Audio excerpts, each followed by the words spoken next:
త్రేతాయుగంలో ఉన్న శ్రీరాముడు తల్లి కౌశల్య, తన చెల్లి కైకేయి మళ్ళీ ఇద్దరు ద్వాపర యుగంలో ఎందుకు పుట్టారో తెలుసా? కృష్ణుడు తన మేనమామైన కంసుని చంపాక జైల్లో ఉన్న తన కన్న తల్లి తండ్రిని విడిపించడానికి వెళ్తాడు.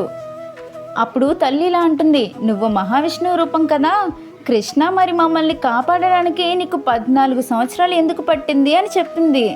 దానికి కృష్ణుడు, నేను పూర్వజన్మలో రాముడిని, నువ్వు కైకేయవమ్మా, కారణం లేకుండా నన్ను 14 సంవత్సరాలు అడవులు పాలు చేశావు కదా, ఆ కర్మ ఫలితమే ఇది అని చెప్తాడు. మరి మహావిష్ణువు రూపాన్ని పెంచేంత పుణ్యం ఆ యశోద ఏం చేసుకుంది అని తల్లి అడుగుతుంది. ఆమె పూర్వజన్మలో నా తల్లి కౌశల్య, ఈ జన్మలో యశోదగా పుట్టింది. నీ కోరిక వల్ల తను 14 సంవత్సరాలు కొడుకు ప్రేమకి దూరమైంది, అందుకే ఈ జన్మలో తన కొడుకుగా 14 సంవత్సరాలు ఉండడం ధర్మం అనిపించింది అని చెప్తాడు.